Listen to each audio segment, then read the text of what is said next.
Good day mga kangkol.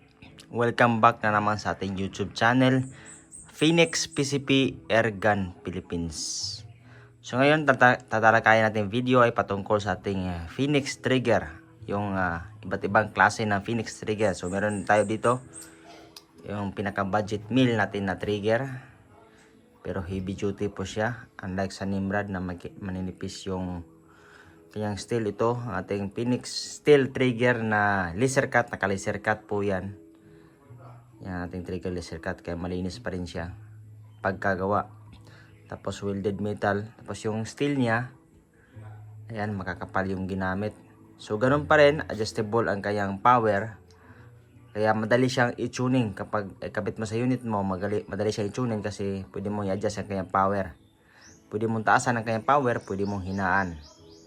Tapos ang kanyang trigger pull, ito pwede mo ring ma-adjust kung gaano siya kalambot. Pwede mo tigasan, pwede mo siyang hinaan. So nandito ang kanyang adjustan, dalawa po yan.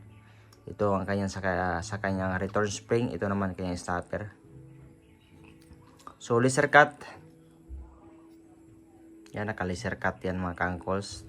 Tapos naka buffing yung hammer na yan. Tapos yung kanyang hammer, napaka-komportable din gamitin. So lahat nito ng trigger natin is plug and play sa mga receiver natin. Yan, plug and play din yan mga kangkols.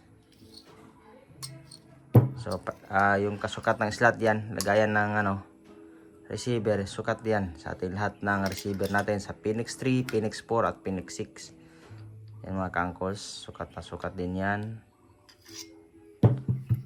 So walang problema kung steel trigger lalagay mo dyan, kahit may pangit yung tingnan kasi ilalagay naman to sa sa wood stock.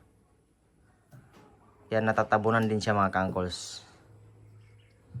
So meron din tayong full CNC made, so stainless ang kanyang internals, kaya wala siyang kalawang. Tapos naka aluminum ang kanyang casing mga kangkols. So ganun din, adjustable ang kanyang power, adjustable din ang kanyang trigger pull, no? Tingnan niyo naman mga kangkols sa pagganda pagkagawa ng ating trigger pull. So adjustable din ang kanyang trigger pull, taka ang kanyang power. So ganun din, sukat din yan sa ating Phoenix 3, Phoenix 4, Phoenix 6. Bukod lang sa Cobalt kasi iba yung design ng trigger ng Cobalt natin mga kangkols. So available, walang ibang available color ito mga kangkols ng ating mga wood stock trigger, kasi ito naman ay natatabunan sa wood bat o wood stock mga kangkols. Kaya itong mga wood stock trigger natin mga kangkols, wala siyang mga kulay.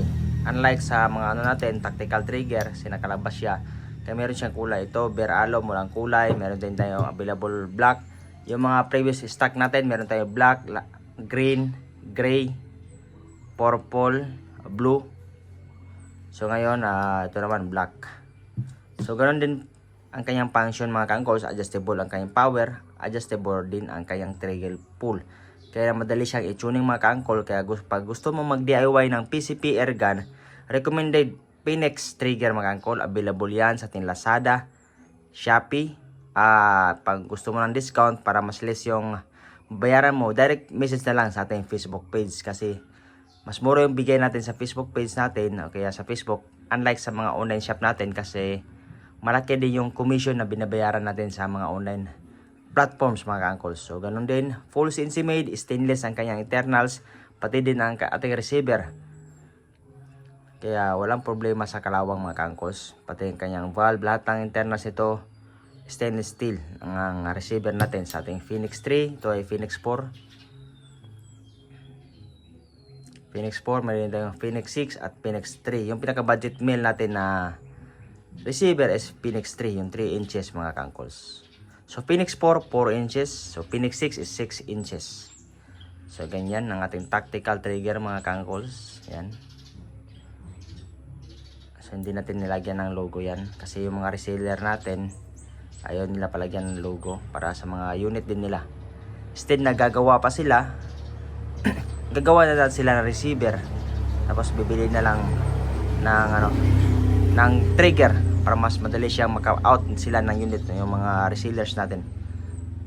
So mas malaki yung discount natin. Minsan nagbibigay din tayo ng freebies sa mga reseller natin, kasi marami yung kinukuha nila, 10 pieces, 15 pieces mga kangkols. So gumagawa din tayo ng mga design kung balak mong magbenta ng airgun or maging reseller ka, pwede natin gawin yung design mo, sarili mong design at sarili mong logo mga kaangkols. So meron din tayong minimum sa around 20 pieces pag full CNC, kapag CNC made mga kaangkols. Waiting time 3 to 4 months. So ito mga unhan unit natin, pwede mong ma-out agad. So lagayan ng tornilyo sa grip. Tapos ang ating buffer tube, lagayan ng buffer tube para sa tactical tube is kasya tong folding mechanism dito. So yung thread niya is M30. Yung folding mechanism is plug and play. Yan. Stainless ang kanyang internals. Phoenix tactical trigger to. So meron din tayong black. Yun yung logo natin. Phoenix na may dalang airgun. Ito yung upgraded design natin. Yung dati kasi plain lang dito. Dito pati yung trigger pole nakaganito lang. Yung unang mga design natin. Ngayon is ano na. Nag-upgrade tayo ng design natin trigger mga kaangkols. So wag na kayong mag how much mga kaangkols. Paki-check na lang yung link description below. Ilalagay natin lahat doon. Yung link ng Facebook natin, ng Lazada, Shopee at Facebook accounts mga kaangkols. So nandun din yung link ng Google Drive. Pag i-click nyo doon, nandun lahat ng prices at pictures ng mga unit natin mga kaangkols. So available yan COD nationwide. Kapag payment first, may discount, malaki yung discount kapag COD.